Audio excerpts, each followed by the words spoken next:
And hello, everyone. Welcome to the WARPburg Infusion Entertainment Review. It's time for episode 64. This time I remember to actually have the overlay have the right episode. So no PC sounds are going to mess up the audio recording because Photoshop's a bitch. So I'm Thomas, a.k.a. Mr. Wartburg. Alongside me, as always, is Patrick, a.k.a. Mr. Fusion. Greetings and salutations, everybody. And of course, since we're talking about The Last of Us tonight, we had to have Nick Schwartz back on the show. Hey guys, thanks for having me. I'm stoked. I don't even know where to begin. So I'm just gonna let you lead us. Yeah, it's going to be a great night. We're going to talk about a great show, and we're live over at twitch.tv/Mr. Wartburg. Hello to everyone in the chat. Trenton, haven't seen you in a while. Welcome in. Hello. I haven't seen you since I last tuned into, I think, a Cody stream, if I recall, over on Broadcast, which was a long time ago now. Cody. Yeah, it was a long time ago. He's always up to something. Yeah, exactly. Probably a Magic stream, if I'm remembering right. Yeah. But we're going to talk The Last of Us. Before we do, going to do a condensed version of our general what we've been watching, playing, things we want to talk about, kind of just get into the groove a little bit before we talk about our main topic. So, Fusion, you had one specifically, which is a more recent pop culture event, that being the Oscars. Yes. Favorite movie of 2022, Everything, Everywhere, All at Once, kicked so much ass at the Oscars this weekend, and they took away 7 trophies, including Best Picture, Best Director, Best Screenplay, if I remember correctly. Was it Screenplay? I think so. A sound design, I think, as well. And then you had Michelle Yeoh won Best Actress, the Daniels won Best Director, and my favorite one, Ke Huy Quan, won Best Supporting Actor. And tremendous night, man. On top of Brandon Fraser won Best Actor for The Whale. It was an incredible night. I think Hollywood took a step forward in the right direction with a lot of things recently in terms of cinema. This was a big step forward for them as well, and I'm very happy about that. Great film, very deserving of it all. And it's tough to say because there were some really great films last year. So we were spoiled last year. Yeah, Hard. we were very. Yeah, I'm talking about not just about action adventure. I'm talking about Oscar quality films. We were very spoiled last year. Hey, Top Gun Maverick came out of nowhere and got nominated for Best Picture, and it won an Oscar. That's nuts. For was it virtual? Was it for effects? I think it was. Yeah, it was either that or cinematography.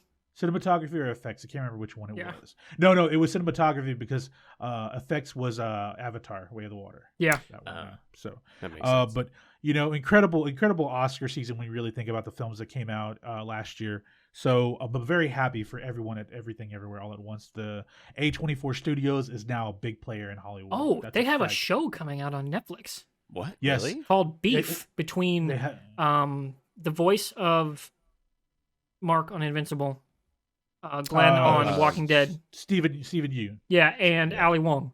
It's a road rage series where they get into a road rage incident and then start fucking with each other's lives.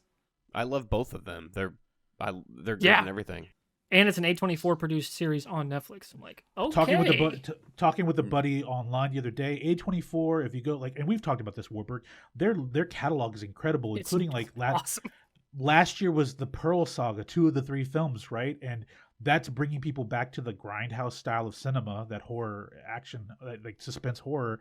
So the Pearl Saga is also a good thing, but if this is their first TV show, I'm all for it, man. But also, Ke Huy Quan and Michelle Yeoh are doing a show on Disney Plus as well. That's kind of focused on being an Asian actor in Hollywood, if I remember correct, kind of the synopsis for it. But really exciting time, man. Some good stuff came out of the Oscars. It just felt better this season, Yeah. There was a cocaine bear reference. We got that. That bit actually worked somehow. Yeah. It shouldn't have. No, let's be real. When he was questioning people in the audience and Cocaine Bear showed up behind him, we all thought that was going to be Matt Damon, right? Because he kept making Matt Damon jokes. That would have been great. That would have been awesome. Yeah. But hell of a run for the movie Everything Everywhere All at Once. And the Daniels, they had incredible speeches that night, as well as Ke Huy Quan and Michelle Yeoh. Great encouraging speeches. And also shout out to James Hong, who has been around for 70 years in Hollywood. 94 years old and spry as can be, man. So it was a great experience to watch it. I normally don't watch the show. I look at highlights, but I was really locked in on Sunday night, and I was super happy about what took place. That's awesome. Yeah. I only ever tuned in. I tuned in for the big 3 at the end because that was when The Last of Us wrapped up. They seem to have timed that very perfectly, and I gotta wonder. Okay, they had to have known they were going to get some spillover from that, and that was a great timing, at least in terms of Good coincidence. thinking on their part, if that's Yeah. what they were going for. And yeah. if I remember, Pedro showed up right when Last of Us started, right, or was it a few minutes after? I think he presented his award right when The Last of Us should have started, if you timed it right. Oh, I At did 8 not know o'clock. that. At 8 o'clock, I think That'd so. be some interesting synergy. Yeah. Yeah, I can't believe they didn't move out of the way of that. But, like, obviously they moved out of the Super Bowl, but like, man, they kind of got Yeah. 2 Sundays just right up in their shit on the show side. Like, Yeah. you do it with the Super Bowl and the Oscars. Yeesh. Didn't hurt it at all though. Holy No, shit. yeah, because it was no. up 87% The Last of Us from premiere, Incredible. Dude. which is Incredible. that doesn't It- happen. Never. That is just wild. That's like a MASH type number, like the spike. Dude.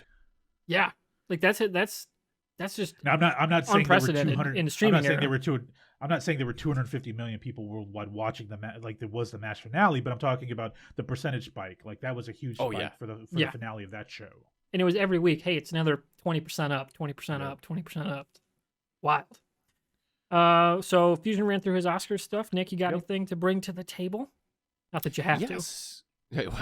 So I finished my God of War platinum run on PS5. So I got all the platinum trophies on the hardest setting. So finished everything in that game. Great game. Loved it. I've played it through twice now, and as much as like I don't want to pick it up again, it's like the combat is like ingrained in me right now, and it just feels good. So like I switched to start Death Stranding. What a weird fucking game, man. Holy hell. Oh yeah. Very and- Kojima. I'm very much trying to get into it still. So the other day I took a breather and played This War of Mine. I don't know if you've ever played it before. It's an indie style game. It's like you're not a soldier in war. You're actually like a bunch of survivors in like a building trying to fend off people during the night, scavenge, and then also like build things and like improve your dwelling. And then after 2 nights in a row of people coming and stealing the food, I was like, I'm out. So we like totally ran out of food. And then what I've been watching, my wife started watching this the other day, and I got really into it with her. Kevin Can Fuck Himself. Oh yeah. That AMC show. I don't know if you know much about it. The elements. So it has the actress whose name escapes me right now, who was on why can't I think of it? It's the show that everybody loved with Eugene Levy and Dan Levy. Schitt's Creek. So she plays the sister. And in this, okay. So in this show, she's the main star of the show, and she's going through like a marriage that's like kind of hit this snag, and you know they've been together forever. He doesn't listen, but it's done in such an interesting way. Everything from her perspective, when it's just her, is like this drama, like shot in a real setting, like you know, one-on-one with the camera. Anything that involves the husband is shot like a sitcom. So anything with a scene with the husband, she'll walk in and suddenly they're walking into like a laugh track studio audience, like, and they're doing funny bits. It's lit really well. And then when she goes into the kitchen or something and she's all alone again, she's like miserable and it's just on her, but like in the perspective in the kitchen. So it's like really interestingly done. And it's like kind of explaining how she wants to try to get out of this situation and how like she hates her husband and what she can possibly do. And there's this interesting line where more and more people around her are slowly drug out of the TV sitcom and pulled into like the drama style real life when things awaken them. Basically, it's really bizarre and interesting. And they got 2 seasons on AMC Plus. It's very good. Yeah, because that's it was pitched in the aftermath. What was that? Kevin Can Wait on CBS. Yeah, Was I like- think so. Was that the one that Kevin James came back to do? Can't remember. Yes. That might have been that one. Yes. And it was like essentially riffing off that whole conceit. And I was like, that's always been one I wanted to watch. But obviously, as we talk about all these shows and things, there's so much to do and consume. Dude, it's insane. There's too much. Yes, I can't yes. keep up anymore. Like, Yeah. I made special points of watching the last. Honestly, I feel really like not empty. I feel fulfilled that the show is like the end of the first season. But I also feel like I don't have that Sunday night ritual now, and it kind of feels like I'm missing something because I was always waiting for Sunday night for that. And it's like when you get to the Sundays on a weekend, sometimes you're like, work's tomorrow. I gotta get up. I gotta go do that. You know what I mean? Like the weekend is over, but I didn't have that feeling because I was leading up to The Last of Us, and now that that's kind of gone, it just feels bizarre to me. Are you a Succession person? No, I've never watched it. Same here. Never been my thing, but I know a lot of people like really enjoy it. But I'm like, I don't know if I want to subject myself to that because it just seems like everyone sucks. Yeah. And there's a lot more of the sucking going on than in like The Last of Us, where it's two people, more or less. So Right, it's not an entire family all trying to fuck each other over. Like, I mean, you get that in Game of Thrones, but then you get dragons, so it's fine. But Yeah, I'll take the win. Sure. yeah. Another thing you should try though, since you mentioned God of War, and like with the combat, you ever played Horizon Zero Dawn or Forbidden West? Yeah. I started Forbidden West and then Ragnarok came out, so I switched. So I need to go back to that. You do, That's a very 'cause good suggestion. The DLC comes out in April. Oh, and really? I'm on playthrough 2, and it's a post-game DLC this time, whereas the last Horizon Zero Dawn was like middle of the story. You can play it whenever. Oh, This one's like a post, so it's going to be almost like a 2.5 kind of story, they've said. I'm like, I love that. okay, I'm intrigued. And I really, really dug where they went with the story in Forbidden West. It's much like God of War, it kind of like Ragnarok was a little, okay, first one was way tighter, and I like that better. Second one kind of exploded. Oh, yeah. So the Forbidden West has the same problem, but most games of that ilk do. So it's Yeah, not they gotta- unique. It's like It's- one-upsmanship. Yeah, it's so much stuff. So I many love it, side though. quests all the time. It's crazy. But you I know, can and that- ignore them and just do the thing if you want No, to. I can't. No, I can't. I can't Yeah. do that. Yeah, The you get people sucked need in. me. All right, so we're going to be talking The Last of Us. That was the one thing I wanted to bring up is the Horizon, as well as Ted Lasso, Thank season you. 1, or season 3, episode 1. It's going to be a good time. That was a fantastic premiere episode. And Nick, you need to watch this show. Okay. Find a free trial, just binge it all. Like wait, Okay, I this it doesn't end until Wednesday after Memorial Day. It's like the last day of May. So maybe just that weekend get a free trial and Okay. get caught up. Yeah. Straight And they're through. 30 minutes episodes, so you can knock Oh, out all okay. 3 seasons in like a day. Well, Half it's a not day, 30. practically. Aren't they a full hour length? Are they full hour? I thought They're they were not 30. sitcom length. Okay, I think you're it's right, you're right, 40s you're right. ish. No, you're right. It doesn't feel like an hour long Yeah, it's show. it's paced more like a comedy, It's- like a yeah, sitcom oh. comedy, but Yeah. because the joke per minute ratio is pretty high. But it's Sudeikis, so Oh, what I do would you expect nothing less. Exactly. It's paced that way, but it's told over more long form Okay. format. So I really enjoy it. curious. It's very Major League meets soccer. Yeah. Okay. That you sold. Nobody's told me that. Everybody raves about it, but Major League meets soccer. Man. Yeah, Major League's one of my Major favorite League movies. meets soccer meets like general workplace comedy, like wholesome comedy, not like cringy comedy. Right? It's not like The Office. It's more like I don't know. It's just got this positive energy to it. You can't deny. Like it's just warm Okay, and I fun. like it. I love it. Yeah, I've heard it's like got a nice positivity to it. Yeah. Yeah. Like an uplifting spirit. almost. Exactly. Like and that's permeates the whole show, and it's awesome. Even when you're dealing with the love bad guys, it's fun. All right, so we're gonna talk The Last of Us season 1, its finale, as well as the season 1 as a whole. So if you're in the chat and haven't caught up, spoiler warning. If you're on Ready. YouTube, if you're on a podcast service, what are you listening to this for? Of course, we're gonna talk about spoilers. Go watch the show and then come back. Okay, so big picture, season 1. I should say, let's start with the finale because it's the most recent thing in it. What did you guys think of the finale? Did it hit as you expected it to? Anyone want to start? I think so. Yeah, I'll start. Yeah, I think it hit what it needed to. Like one, it hits the beats of the game. Like it's almost shot for shot of the giraffe sequence. Fantastic. I love that they open up a little bit more of the Joel story, the background. He's much more willing to talk about Sarah in that instance where they're in the army bunker area where like people had come to like triage essentially. And I love that he explains where the scar actually came from, that it was him. I love all that stuff. There's such an opening up between them, even more so than there had been to that point. And like you also see Ellie reacting to it, which I think is fantastic. I didn't mind skipping the sewer bit or the underground bit because, again, for a show about zombies, it's not really the point of the show. It's just like the universe that it takes place in. They're in there. We know that they're around. Now, we haven't seen one in a little bit, it feels like, but whatever.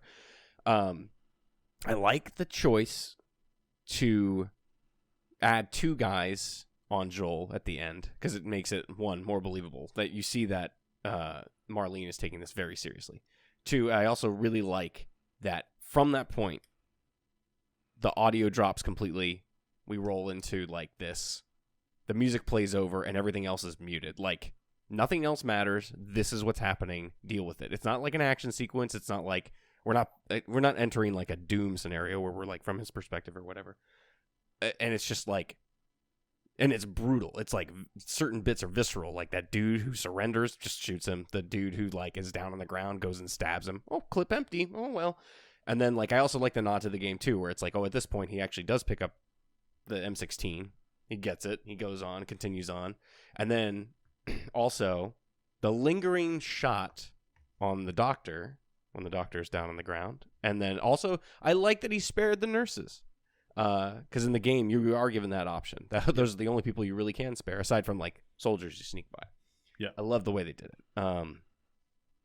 And I also really love how Joel, through that whole thing, is trying to fill the silences. Because one, he's trying to make Ellie feel better about everything that happened earlier in the episode, and then later, he's doing that thing like when you're guilty and you feel awful about something. You're like, I don't want to think about this. I just want to keep talking. I just want to keep this thing going. And then the shot for shot ending is just, it's perfect to me. Over the hillside looking over Jackson. So fair to say you'd say it was a great finale. I loved it. I mean, like, it doesn't get much closer than that unless you really just add them getting pulled underwater. And I did like that there was a reference to the grapes and like breathe, idiot, which is Ellie goes under the water and he has to give her CPR in the game. Yeah. Nice little nod. Fusion, how about you? I know people that played the game that were mad about the ending being essentially a shot for shot. And I don't understand that because it was a very good ending for a video game. Very emotional. Like Nick said, the beats were on point the entire episode. I think that the interesting thing for me, the difference between the game and where we are on the show is obviously they felt like they had to play Ellie a little more aware. I could say street smart, but she had episodes where she showed that when she grew up in Fedra Care, she wasn't as smart, but she's a tough person. She's got a tough, thick skin. You could tell half of her wasn't really buying through Bella Ramsey's kind of like posture and her look at Joel. You could tell she's trusting him, but she also doesn't believe him completely. Like he's giving me some shit. So it's going to be interesting how they kick off season 2. You know, we've played the game part 2, so it's going to be very interesting how they handle, if they're going to handle a shot for shot, because they've essentially said season 2 is going to be part 2. And how far do they go with that in season 2? Do they create season 3 a second half of part 2? Don't know. But here's the thing. By the way, it was awesome that people thought it was a CGI giraffe, and it was a real giraffe. It was Yeah, just everything around it that was fake. Yeah. Exactly. Everything around it was fake, and people thought that the giraffe was fake, but no, the giraffe was real. A couple of bits for me.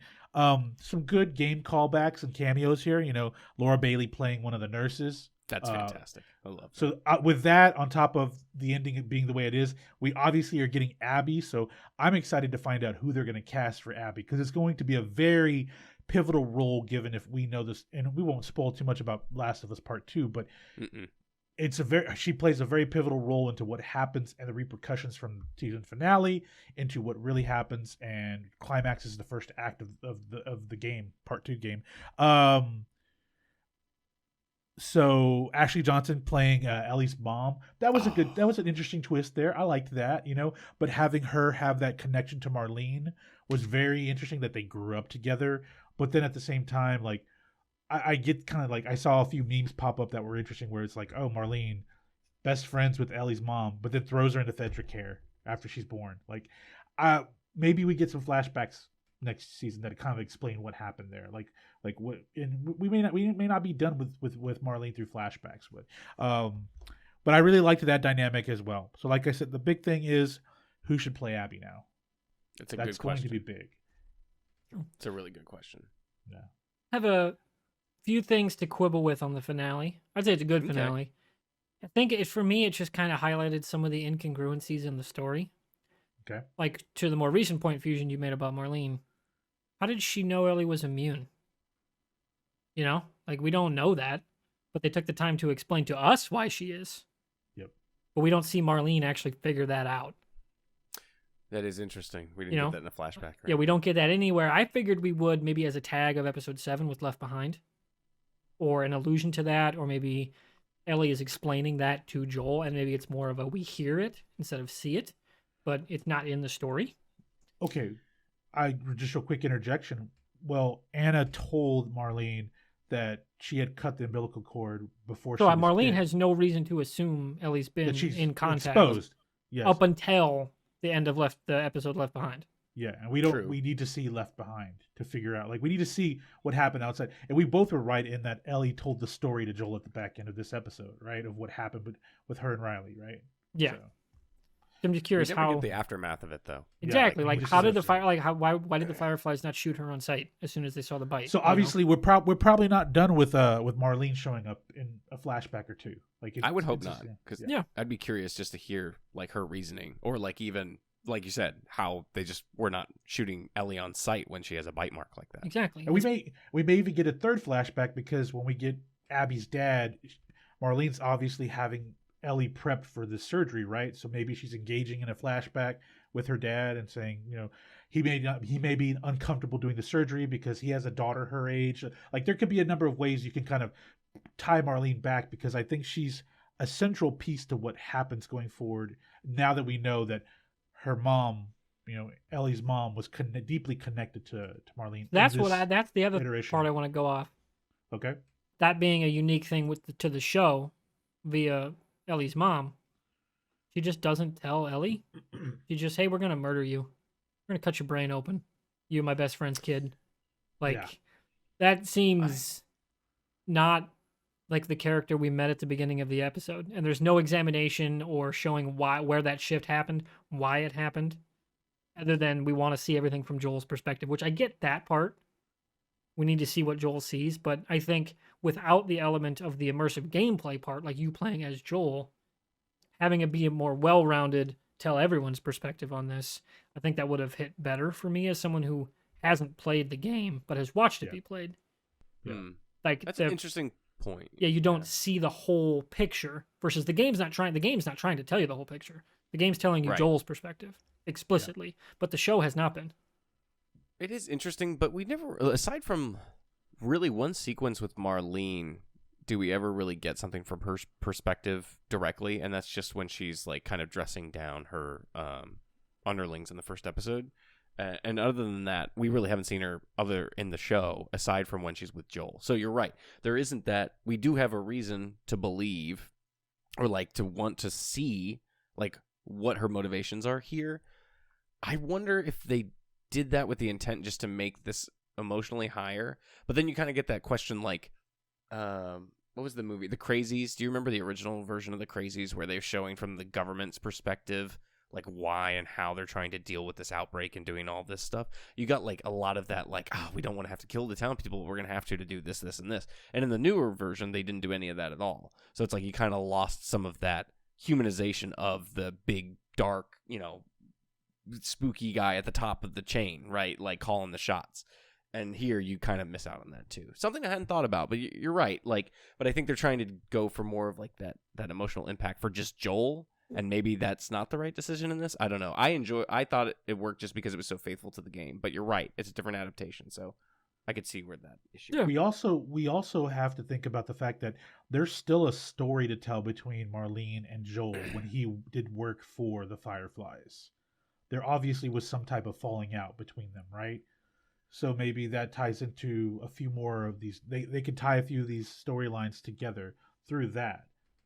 Maybe he knew Abby's dad, but didn't know who he was because of the mask. We don't know. There could be like he may have met him at another time. Like there's so many different layers they can kind of go off of stray a little bit from the story from the part 2 a little bit, to kind of make it a little. And obviously this was what, 8 episodes? Is that right? Was it 8 episodes? Nine. 9 episodes. I wouldn't be shocked if we have a 10 or 11 episode season next season to kind of draw out the story. I've heard that there also might be the intent to split this, like you were saying, between the 2 seasons. And I could see a reality where they expand on a lot of what happens in between the games. Like I know we get like flashbacks in 2, and again, I won't spoil anything that happens within 2, but like there's flashbacks in that game to things that happen between Last of Us Part 1 and Part 2. Sure. And I wonder if maybe they'll do that more sequentially with like other flashbacks to other instances prior to that, and then also like maybe build out some of that to make this season a little bit longer. And I wonder if like one of the main catalysts happens later in the season than we think it will. Yeah, I could see them stretching it to 4 seasons. Instead of do part 2A is season 2, 2B is 3. You could do an intro that's essentially it's like a 6-episode run. The finale is the thing that happens, and then you go season 2 or season 3, and then that's like the mid-act, the mid-game switch is right there at the end of 3, and then I wonder if they'll do like maybe they'll do a version where it's like kind of happening some more simultaneously. Like I wonder if their intent is to like kind of keep that a little bit more linear this time. could see that. Or like, you know, episode by episode, maybe they'll do like one where it catches up from a different perspective and then kind of like in tandem from here on out. Sure. This is happening at the same time. I could see something like that. Again, you have like this different method of storytelling where it's like it's much easier to shift perspectives in a show than a game. Exactly. Yeah. Like here's the other thing. Go ahead, Warburg. I was gonna say, Fusion and I have a consistent critique of a lot of the MCU shows where like the villain could use their own episode. Oh yeah. Like Winter Soldier and Falcon and Winter Soldier was a great example. Like one episode with Sharon right after the reveal that she's Power Broker, boom, done. That show's way better, right? Yeah, tell me why. Well, exactly. Show that. Yeah. So I could see them doing not just Abby consistently alongside Ellie, but just one episode. Like that's it. Yeah. One perspective, much like what they do with Bill and Frank. Yeah. So that is something I could definitely see them doing with her character, and it working just as effectively in a far different way. Sure. So makes sense. Yeah, because Mazin has specifically said Game 2 is too much for one season. Yeah. I mean, he's right. It's a lot of different things that are happening. It is and a dense. lot more like it's very dense. Like, and a lot happens in a lot of time. I mean, you think about some of the flashbacks, those could be like episodes alone, just because there's so much that happens within them. One in particular being the third one, but I won't say what that is. Yeah, but it's like there's so much there. They do have quite a bit, I think, decision-wise to make when it comes to adapting it, right? Like, obviously they made a lot of decisions, and Mazin was, had a lot of like input on that, because it was like, this is how I see it working. Like, I have the TV mind. Here's how you take this from the game and make this potentially work. And sometimes HBO also were the folks who were like, hey, here's how you can make that better and make it make sense. Which is interesting because you don't think about you think about network notes and you're like, that's not going to be good. But they actually helped in certain instances. So it's like, I wonder how they adapt it for the second season, because that is a huge undertaking to do. Yeah. And if they're ever a production execs I'm going to listen to, it's HBO. Yeah, well, that's 100% true. Yeah. Yeah. Out of all of them, yeah. Definitely. Now, here's the thing we have to consider. We no longer work on the year-to-year, real-time year-to-year season model. So it could be 2 years before we see season 2. We may skip a year. It's possible. Especially if they want to go alternate with House of the Dragon. Yep. We've heard that they potentially are going to make a part 3 to the game. If we skip a year and go 2 years for season 2, by the time we wrap up telling The Last of Us Part 2 over 2 seasons, there could be a third game out, which could carry us into a third and fourth season. I mean, a fourth and fifth season, depending on if they do that. They said that they would. They don't have it in the pipeline. It's not even a game that's in pre-production, but they wouldn't rule it out of the realm of possibility of doing a third game. Now, there's a lot of things that would have to really like, what's that story look like? Because we've played part 2, and it's like, okay, this felt like this particular saga has ended for us, for me particularly. Like, this is it. Okay, with this run of characters, okay, you want to tell a different story, that's one thing. You're going to go the Narcos route. Subsequent seasons after Escobar was was killed on that rooftop, people really kind of lost interest in the show, because that was their initial story. Like, I think we talked about this the other day, Warburg. It's like, if we're not going to do anthologies, then we keep one linear cast of characters that people they kind of lose interest after that, right? So it will be very interesting to see, like, if it's in pre-production and it comes out in 24, or we won't see it until 25 because we're not going to see House of Dragons till 24. Yeah. We're not getting one this year. So it's possible they start doing this rotational thing now. And I'm okay with that, man, because like we said, there's just so much content. I'm all right with that. Like there's just so much content to consume. And I feel like I can get overwhelmed at times, especially with high quality content, so much of it being out there. Well, yeah, I that don't and want to be on the backside, like high end logistics, the debt bubble is starting to catch up with some of these companies, so they're going to have to slow Yep. the hell down and Yep. bring up their production value and then cut costs. Yep. Like it's like the interest on that debt as the rates have gone up is going to really fuck some people over. Yeah. Yep. And also, we have a writer's strike that could still be looming here. Yeah, potentially. Oh, Yeah. that's true. Yeah. So that'll be. But it's interesting- possible like they could do a season 2, but we won't see it for 2 years. By that point, they could be wrapping up production on a game for part 3, meaning the story could go farther. I don't know, but this was a good starting point, and I'm glad that part 1 was season 1. It fit, and they did a good job of translating this game over in one season. I do have a couple Yeah. more questions Okay. about the finale. Please do. So, right off the gate, to circle back to something Fusion said about Ashley Johnson, does son of a gun does You'll get the it. decision too many D's in that sentence? Good lord. Does the decision to show Ellie like how she became immune change how you see the decision the Fireflies make with and the cure? Does that reframe it for you in terms of, well, she's the only one of 7 billion or however many billion are left at this point? Probably less. Yeah, right.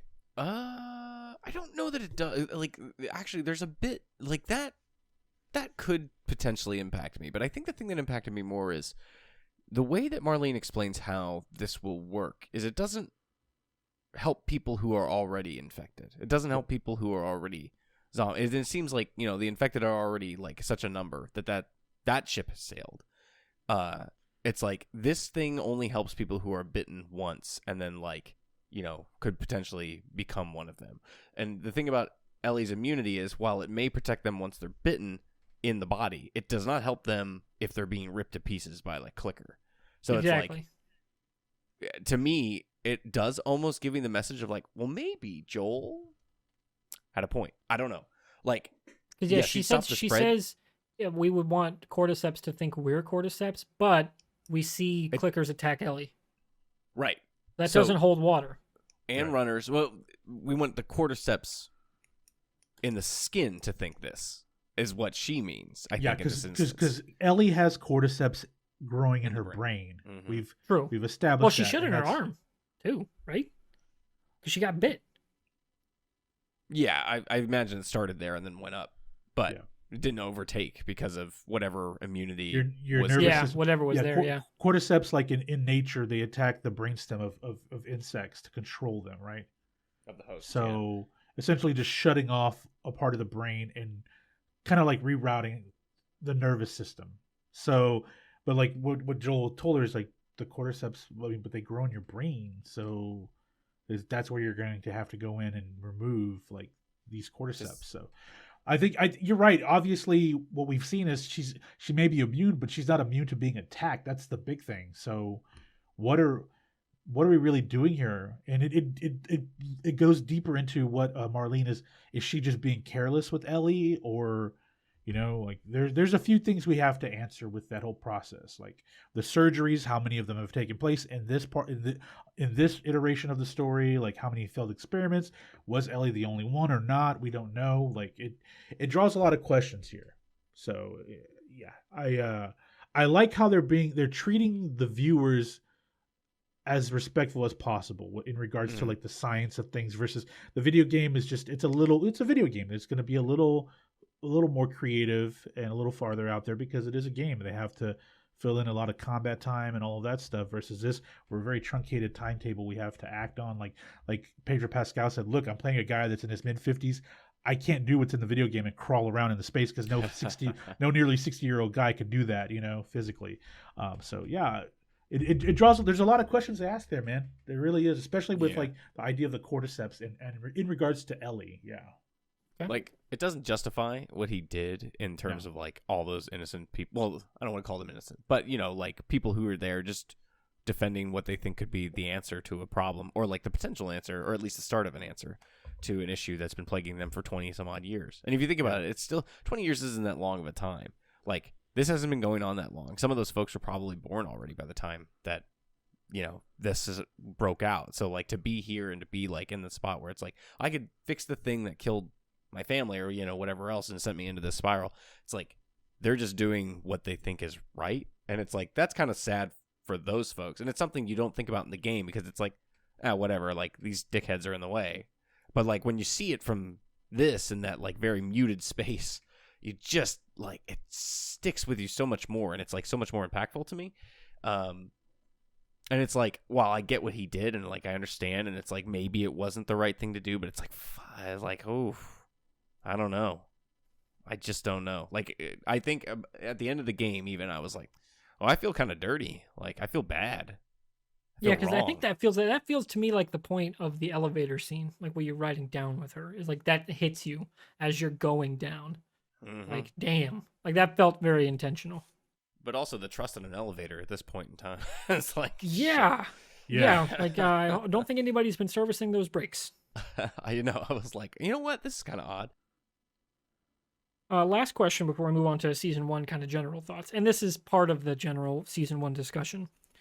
You mentioned that we haven't seen Infected for a while. And Mason has said season 2 you're going to see more. I think they realized that, oh yeah, it had been a bit since we've seen an Infected. Now that's obviously going to change when season 2 hits, but right now, does it feel like the Infected are even so big of a threat that we need to cut a kid's brain open? Well, that's the other thing. Is like it didn't feel like as big of a threat. I know that, you know, they're going for the storytelling. They're showing that the real problem is man, and has always been man, right? Like when man has the opportunity to return to like this kind of like barbarian state, they kind of do, right? In some instances, or like, you know, the other message being like love is not always a good thing. And I think in that instance, yeah, it does lose a little bit of the Infected as a huge threat. I know that they're like in populated areas that are like, you know, less populated, more sparse, but it's like they're in the city, and it's like, well, you don't see a single thing or like not even like a trace of anything. Like since Boston, you don't even see them like laying down in like a big circle somewhere. Like, and maybe the point is like the Fireflies cleared out that area, but it did feel a little empty towards the end in that sense. Aside from the beginning of this episode and like the time that Ellie was bit, before that, I guess the last time would have been the big attack scene in Kansas City, which was awesome and worked really, really well. But again, like since then, that threat wasn't also present, aside from the fact that they were driven underground. And maybe that's what they're trying to say too, is like, you know, some of the threat has kind of like gone to the wayside, but it's like it's still ever present because someone can be infected and then enter a zone and like render that completely useless. And maybe that's more what the message they're going for with it, but it did feel a little empty in that sense. Yeah, and I imagine, especially given the popularity of the show, they're going to give it even more money. So we're going to see way more, because obviously they were doing practical effects, and like even this with the CG they ended up doing with like the boomer and everything from episode 5. That's not cheap to do. No. So I imagine we will see more, because they've acknowledged that it definitely was a little more probably sparse than people were expecting. So we'll see what happens there. But so big picture season 1 stuff time. So what's your favorite episode? Nick, we'll start with you. Oh God, that's pressure. There's so many that stick out to me. 8 I really like. I honestly I go back to 3, because 3 is like such an interesting one. It's like it kind of bookends things. You see stuff from before, which is great. I love the flashbacks. I love the stuff that like is establishing this world and like the horrible things that happened leading up to the incident. And then like you get Ellie and Joel's relationship. You get Ellie killing the one under the ground, and it's like kind of like nonchalant about it, very weird. Their interactions are also very funny in that whole bit about like, totally eluded, huh? And then the love story is just such a, like, I told my wife, I was like, this is the most beautiful love story I've ever seen on television. And she was like, in a zombie show. And I was like, you just watch this. And she has watched every episode with me since then, and she likes the show a lot too. Now she gets it can be kind of a downer, but I was like, she does not watch zombie shit ever, and I got her to do that. So win. And based off that love story, arc. And just like the performance in that episode, like the world like showing us over time how it continues to evolve. And then also just like the way that they play it with the game and like the shot of the window at the end. That episode speaks to me. And again, there's only like an infected scene on screen for a little bit, and it doesn't bother me in the least. It's just so good. It's like two different stories. It's telling like what's happening in the present, what happened in the past, and then like this beautiful love story in between. And it's just so perfect to me. Yeah, that's certainly my choice right there. That's a 10 out of 10 episode of television. I was blown away. I could not believe how good that episode was. I mean, when you've got everybody rushing to Twitter to be like, dude, give both of them Oscars. Like right now. Or I guess it would be Emmys or Golden Globes. I want to watch watch The White Lotus just to see more of that actor. Yeah. Murray Bartlett was phenomenal in that first season of White Lotus. Like, he was great. And then obviously Offerman's Offerman. So he's awesome. And I love Nick Offerman. So it's like perfect. Obviously, to me. episode 3 is my favorite as well, for obvious reasons. The story is not, it's deviated further from the game, an isolated story, but it tells a tale of like just trying to live on, because we know how long it's been from the beginning of the first game to where we're going in the main storyline. But to see how it affected people that managed to survive on their own out there in the I would call it the wild now, because it technically is the wild. But like how Offerman's character was able to build and survive and then isolate himself and then welcome somebody in. But the way that those two play off each other, the awkwardness, but at the same time, the emotion was so good. And the ending of that, not the ending of that episode, but the ending of their story within that episode, like the paces and the big moments of the game, we still got emotional when we saw them like in live action, right? Like this was something I wasn't counting on getting emotional about, because I was a part of the story that I didn't even think about, So both guys are very deserving of an Emmy nomination for guest appearance in a series, because they were both phenomenal, and it did nothing to harm the story at all. No. It kept the pacing, because sometimes like Beard's Day Out, Warburg in the second season of Lasso, it affected the pacing of the show. Obviously, like you stated, it was obviously the studio saying, hey, we need 2 more episodes. Okay, we can do a random Christmas episode, and we can have Beard just go out and do his own thing for the night. Yeah, okay. Yeah, Nick, you haven't caught this. So they wrapped season 2 of Ted Lasso, and Apple was like, hey, you're going to make 2 more episodes right now. Like, okay. Cool. We'll figure that out. So they just tack on 2 random episodes. No, interesting. They're both very good episodes. Yeah, they're good individually. I love the Christmas episode. Throws it's off such the a great cadence. energy. But it does throw, like you said, the cadence is off, and like why? Because it felt like, hey, we needed 2 more episodes, and like this doesn't do that. This doesn't affect the pacing of the show at all. It naturally is an isolated episode that still is tied into the overall storyline, and we get immediately at the back end of the episode tied back into Joel and Ellie, which is great. And then it walks up essentially to the beginning of the TV show of the very first episode, because it's a couple months, I'm gonna say, after after their passing, that we get Joel and Ellie show up to the house. So yeah, the song, the Depeche Mode song being played on the radio and all that stuff in the first episode too.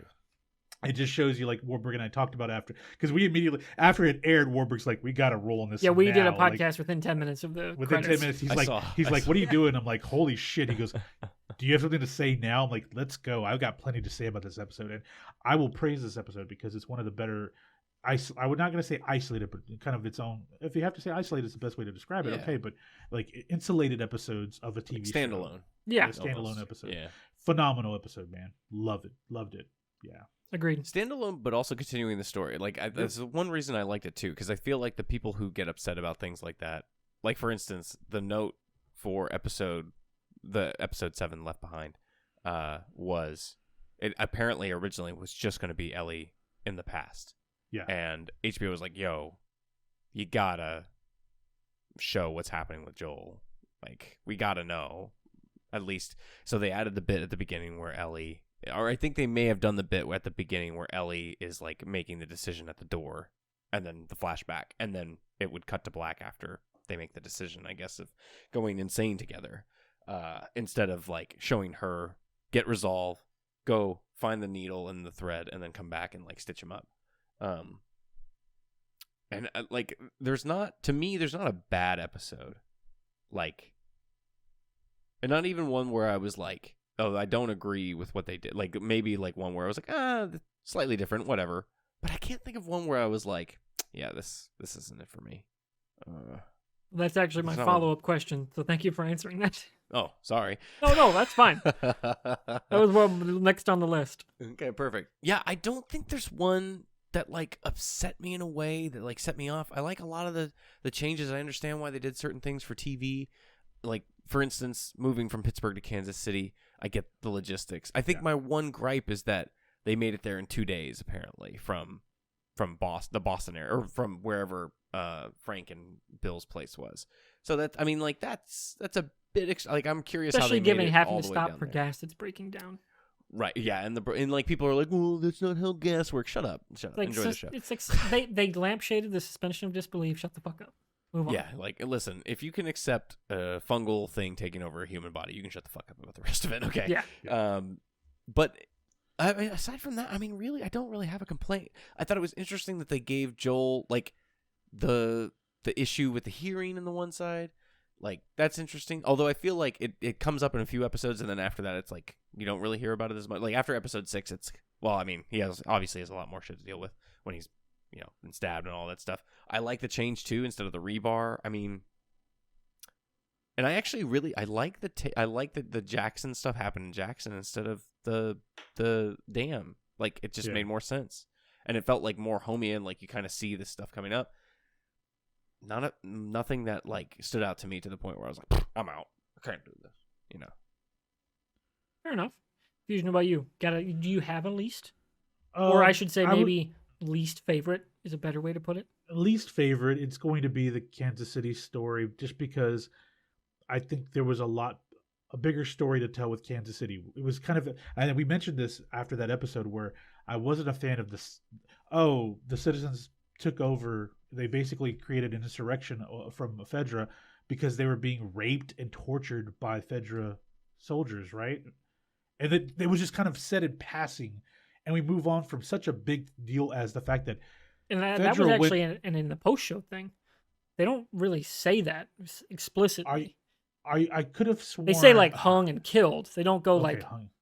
that intense. I don't. Okay. At least I don't remember that. And I maybe conflating it. I could have sworn that there was just like a passing comment of why they did what they did. She did. He makes a passing comment, I think, to she the made some people passing who comment were to the them. rats. Yeah, yeah, about raping and murdering, and I was like, raping and torturing, and I'm like, wow, like we're just gonna gloss over that aspect of, like, we've gone to like this.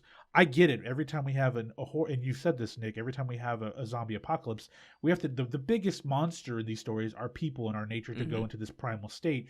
And but the fact that Kansas City, like the government went full fucking ape shit here, like it's just like, okay, we need to have a little bit of a deeper story on like what happened there. Like, was there a loss of leadership there? Why did it descend into this kind of this madness from the quarantine personnel? Like, I needed to kind of know a little bit more of that. And it was cool at the back end because we get the horde, the underground horde, and all of that stuff. And it kind of what Nick said earlier. That's the thing about like the fact that we didn't have a lot of zombies in this season.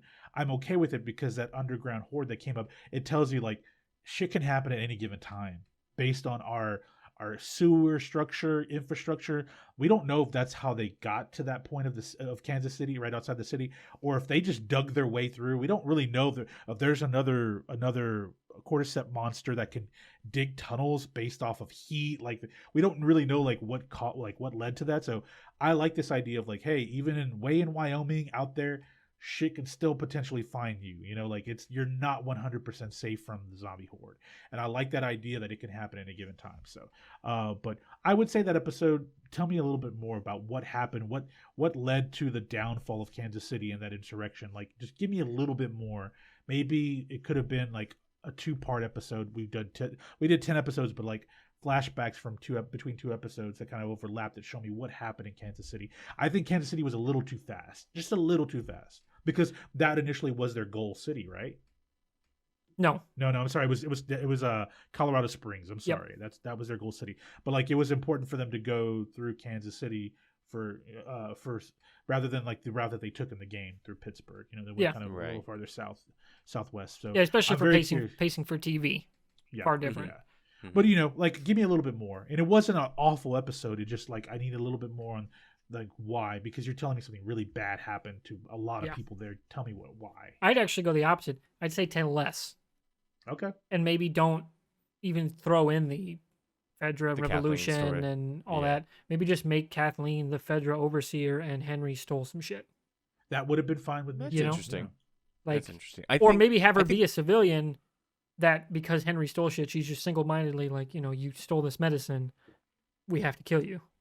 I do like that, but I think the thing that sticks out to me about this storyline is just like it's showing that no matter who is in, I think it's also like calling back into history, right? Like the people who uprise are often just as bad as those they overthrow. And I like that messaging because it's like, oh wow, like oh they overthrew this dictatorial bullshit like group who was obviously doing these horrible things that we get, like you said, like very briefly in a message. And then they're just as brutal, like with collaborators and people who are just trying to keep their family and people safe. So I can roll with that in this instance, and like it just I think it's an interesting bit that every episode kind of has like this additional element to it of like it's not just the apocalypse and it's not just the world's fucked up now. It's like no matter who you're with, there's the opportunity for that to happen, and the only time you really don't see that, or like the only group that really doesn't seem to do that, one, the couple that we saw, Who are hilarious. Yeah, I love both of them. They're fantastic. Yeah.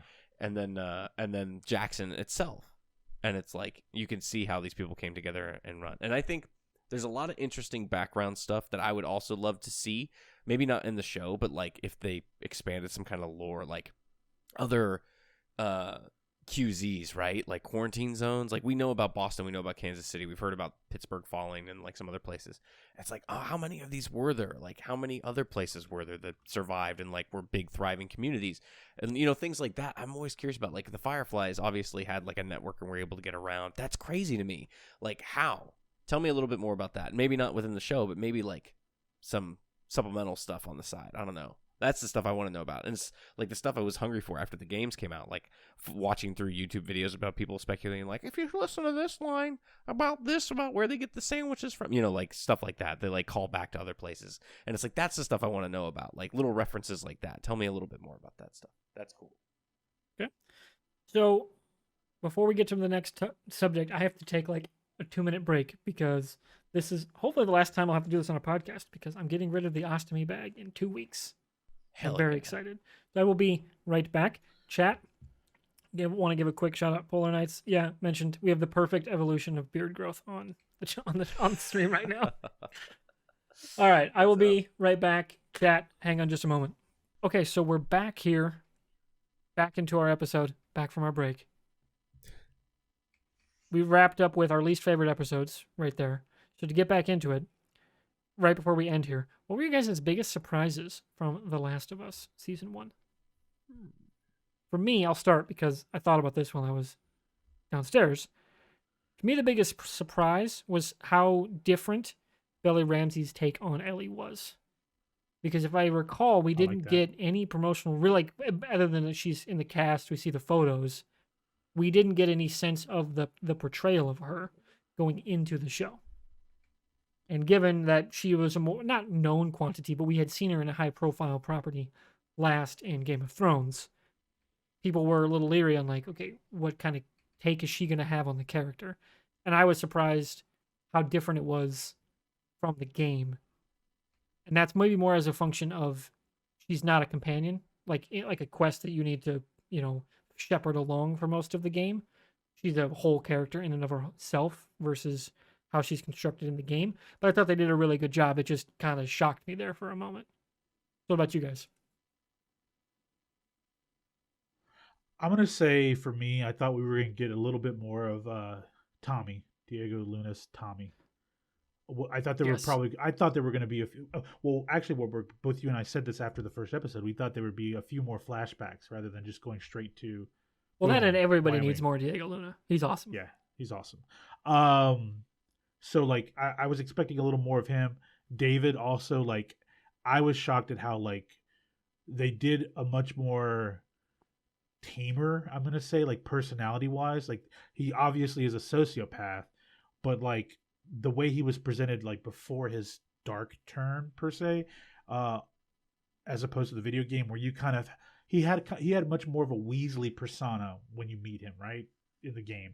Here it feels like okay, he's not Weasley, but something's off because of the way his the way the town or the community like react to him, right? And then when he comes back to the inn and he is violent with them, and they all kind of like have their heads down, he's like, okay, there's the turn, but it wasn't like in a Weasley sense. It was in a much more authoritative manner, and then you find out that he is a scumbag, that he hides behind religion. But then it takes an even darker turn, which it wasn't so over the top, but I was surprised at how they presented him. I thought that they were going to go with more of like a little bit closer, a personality closer to the game, but the way they executed was really good. Was really good. Silver Lake is just like it was a fucked up episode, to be frank with you, but I just didn't think it was going to be as like smooth as it was. I thought might be a little more chaotic. I think the biggest surprise about the show, like to me, it's hard to pick because there's a few different things that I'm surprised about. Like I love the use of the flashbacks and stuff early in the show, and like it really builds the horror of the world. Like obviously they're gonna do it for like Joel and like Sarah in that first episode, but the TV bit, the bit with the person who's a cordyceps expert in the second episode is fantastic. The thing I think that surprised me the most is just Sam, so Henry's little brother, being deaf and also that much younger. Because in the game, he's not deaf, and he is the same age as Ellie. So I feel like in this, there's also just at like his backstory. Like the reason that he's on the run is because he also had like cancer and needed medicine. And he's already gone through so much in his life. He relies on his brother because in this world, if you can't, if you have any kind of thing around you that could potentially be your downfall, that's it, right? So like he relies on his brother to help keep him safe from infected and also these other people. It adds this whole element, and then like this first time that you see Ellie like have someone look up to her, because in the game it's like they're kind of peers, they're equals. In the show, like he looks up to her, and more importantly too, in that final sequence with him, she's like, my blood is medicine, that whole thing. It's just so sad. You know how it's going to turn out. And yet she has this hope, and she doesn't want him to be scared. And you know what? I actually think about this as I'm saying this now. I almost wonder if that's where Marlene's head is at. Is like, I don't want this kid to be scared if I need to do this. And like, so I'm just going to give her this medicine and just go straight to the surgery.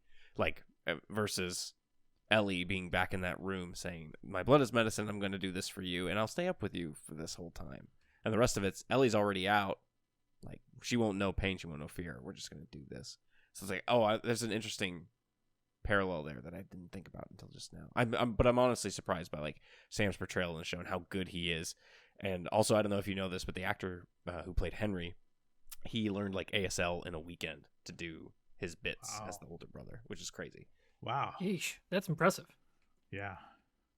So to piggyback off that, I was going to move into our biggest hopes for seasons 2 / potentially 3, whatever they go with how they adapt part 2 and the bigger parts of this universe, if they do more non in the game kind of canon stuff. So to your point about Marlene's perspective, I actually wrote down a couple things where we were talking. It's like, man, I'd really like to see that perspective of the argument, especially because Abby needs to at some point find out what happened. Okay, so that needs to be relayed to her. So I would like to see a perspective of one of those nurses or another soldier that did survive. Like seeing Joel's like assault from a totally different perspective. Like the music score is going to be different. It's going to be way more of a, like he's a Terminator and it's like played like the first Terminator where he's a bad guy. Like you get that perspective, and then thus it being relayed that way to Abby. So that's how she feels about Joel.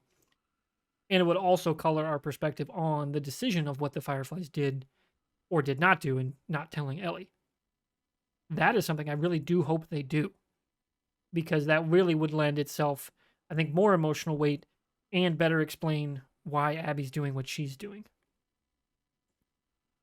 I think that'd be an interesting thing. I hope they do expand on in season 2 or 3.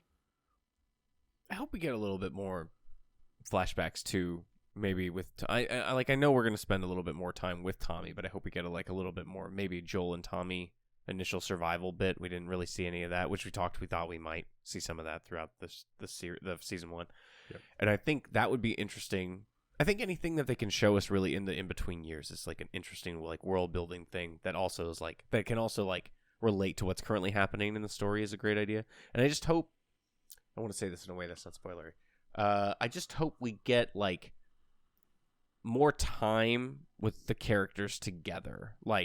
There's so much individual bits in the second game that I feel that I hope we get a little bit more of together time for all of them, but I mean certain instances, again, I'm not going to spoil it, but certain instances of groupings of people together doing things building up to later in the season. Mm-hmm. That's kind of what I hope for, even if it's just in the forms of flashbacks. I just hope we get a little bit more. I imagine they would use the flashbacks of Tommy and Joel as a narrative device for him talking to Ellie after the thing happens when they go on their mission. I imagine that's if we were to see some flashbacks like that, thus also to keep Pedro in the show, would be used as a really interesting narrative structure because it'd be the story from Tommy's perspective. So that'd be interesting. Yeah, we didn't get anything from Tommy's perspective other than a couple of lines and when he shows up. Also, yeah, he just shows up in certain instances in the game, multiple points where you're oh, I had no idea. But it's it'd be interesting to see where he's at mentally and stuff outside of just what you hear him say, Yeah.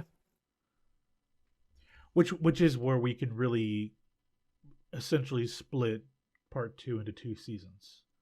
Obviously, so. the end of season 2 could be what is a major moment in the game.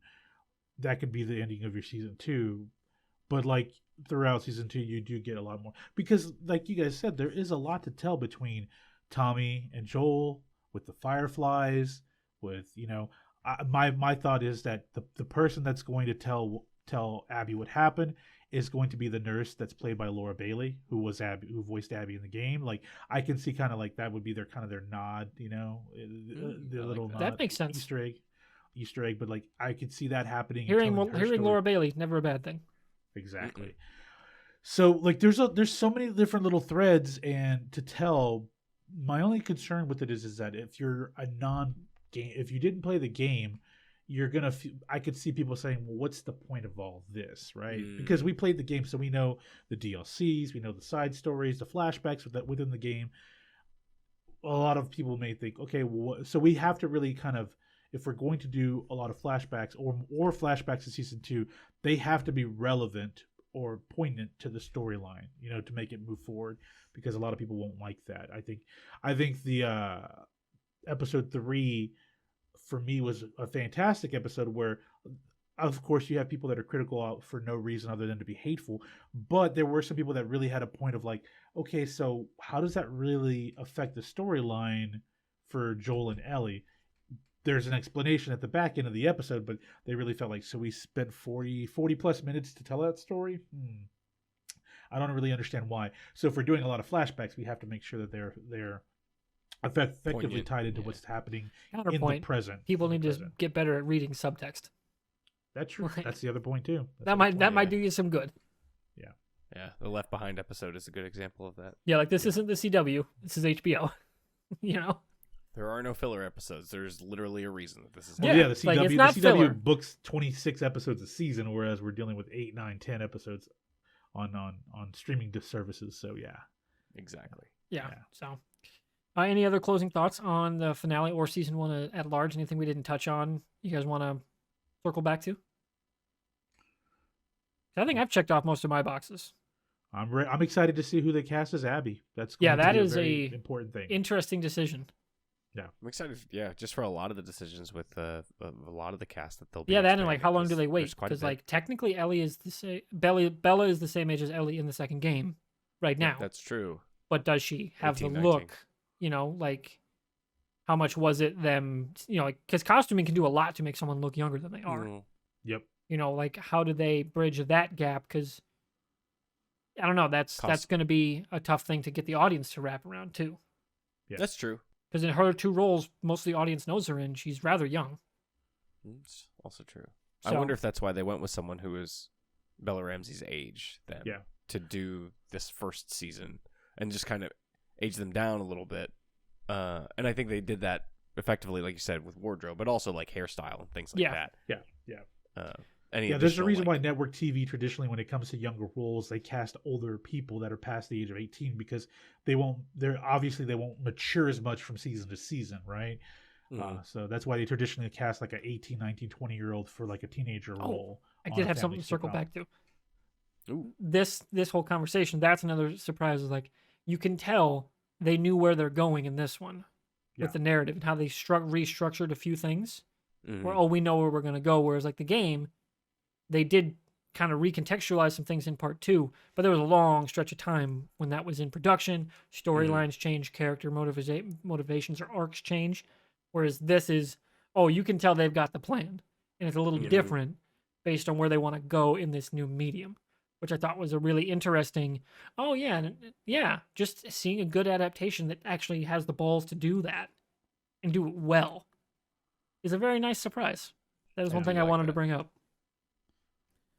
Well, I think that about wraps up for the big ones here. To kind of wind down a little bit, rest of March, what are you guys most excited for? Because we got a lot. Obviously, Ted Lasso, Mandalorian, Shazam, John Wick, Dungeons & Dragons, Succession. There's some big stuff coming up. Or that's already out. Plus, March Madness. So, like, what do you guys, what's your pop culture? Like, what are you getting into the rest of March? I'm excited for Mando. I haven't watched any of this season yet, so I'm kind of at that point where I'm like, do I save it? Also, I haven't watched, I've only watched a few episodes of Andor, so, like, I got a bunch of that to catch up on. Oh my God. Whoa. I know. Dude, you're going to fucking love it. It is I'm HBO so level shit in Star Wars. Oh, okay. Ooh, It's that that's what I good. like to hear. And then, like, I want to sneak out to see a movie. Like, it's hard to with the kiddo, but it's like, if you go see the D&D movie, I think would be really, really fun. And, of course, I'm super stoked for March Madness. I'm just going to tell you guys, obviously, Longhorn fan. Obviously. They of course, have you're in the bracket to... I was in, of course. Oh, I'm sorry. But Well, also, Midwest I don't bracket know. is nuts. But so is A&M and It's so is U of loaded. H. Like, that's a Dude. very tough bracket. Penn State If and Texas A&M are 2 seeds underseeded, both of them. Yep. Texas Yeah, kind of if got Texas fucked. and A&M win, they play each other the second on Saturday or Sunday, whenever they play. It's like, oh shit. So I have high hopes, but also I wouldn't be surprised if we got bounced really early. But that being said, I could see a Final Four. Hook 'em horns. Hell Have them in my bracket to win it all. And That's I have in my Final Four, but I also had Iowa last year, so. Yeah. Okay. Hey, All to right, be let's- fair, I thought Iowa last year had a really solid Everybody team. did. And I did too. They had yeah. a solid team, and then something just happened. And I still think Fran's best team, the year that COVID fucked everything up, that was our best tournament team. We had a rock-solid point guard, Joe Toussaint. He's at West Virginia now. Jack Nungy, Ryan Creener, and Garza were all on the team. No bigs in the country were going to match up with Iowa that year. None. And we didn't have a tournament. Fuck. I'm already calling it Oral Roberts over Duke. Ooh, that's an interesting one. That's spicy. Oral Roberts over Duke. I think Duke is every what 4 or 5 Didn't years they just win have the an upset. ACC outright and the tournament? Yeah, but Okay. Duke is Duke. They're either cream of the crop Excellent. or they Okay. get rolled by somebody unexpectedly in the tournament. I feel like we're due for that upset from Duke. On top of the fact that we've said this many times, Warburg, there's a lot of parity this season in college A basketball. lot of Like, old hell dudes. a lot of older teams, and as well as there's no clear-cut favorite. Like Purdue could be coming out, Arizona, UCLA, U of H, Texas. Like there's Memphis could upset that bracket over there. It's going to be a fun tournament. It's gonna be fun, man. I want chaos. Like I love chaos. That's the best part of March Madness. It is the stupidest way to pick a champion. So I'm It's excited so much about. fun. I'm excited about I love Thursday it. afternoon at 11:00 Central for March Madness to kick off. I'm also excited next week. We're gonna get to go watch John Wick 4. Also, the Best Picture Oscar winner, Everything Everywhere All at Once. back in theaters. So if you have a movie you want to go watch, go check it out at the Draft House. It's a really good experience at the Draft House to go watch this movie. Hell yeah. But it's back in theaters for a limited running since it won the Oscar for Best Picture. So yeah. Sounds good. I love Now, it. last thing, Nick. I mean, Fusion's gonna laugh when I bring this up. You much of a Trekkie? Not in the recent years. Okay, Picard Not season since, 3, Next Generation. fucking stellar. Oh shit. He's reminding me every week. Every to go single watch week it. I'm bringing this up. Or the other one. Strange New Worlds #1 is basically Ted Lasso in Star Trek. So once you like Ted Lasso, go watch Strange New Worlds and you will 100% see what I'm talking about.